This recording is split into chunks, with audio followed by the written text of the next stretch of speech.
Well, there is a link because David Cameron is the single most important person fighting the campaign for Britain to remain in the European Union. His popularity, his relative popularity, has been very important to this campaign. And so any question about his absolute honesty, the fact that he's Mr. Clean, is actually going to damage that campaign. And I have no doubt that the Brexit campaigners, those who want to leave the European Union, will, whether subtly or directly, try to exploit his embarrassment.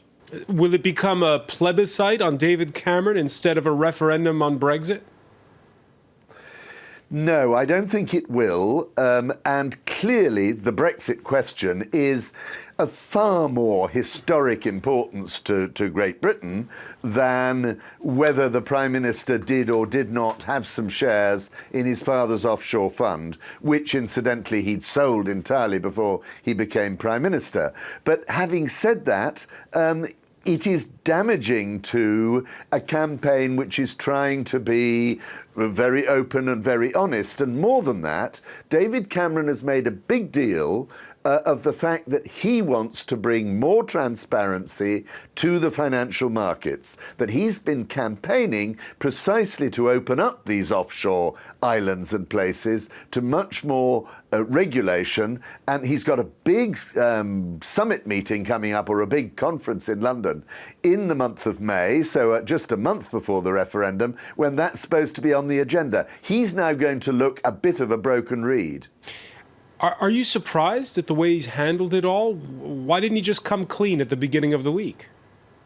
I am surprised. This is a man whose professional background is as a public relations man. He's handled the public relations of this really very badly.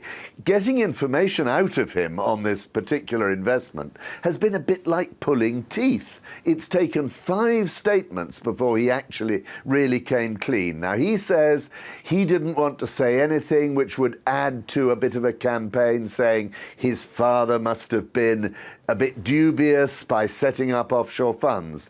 And I suppose it's understandable in a human sense, but in a political public relations sense, it has been very damaging to him.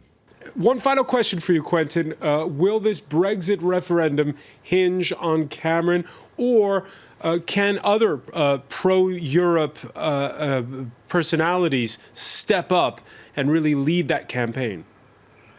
He may have to take a slightly less prominent position, but there's absolutely no doubt he's the single most important person arguing for Britain to stay in the European Union. His popularity was well above anybody else's. On the other side, you've got Boris Johnson, the London mayor, who's the most important on the other side. He's the man who actually would like to replace David Cameron as Prime Minister if Britain votes to leave. So it's quite personal, but not totally.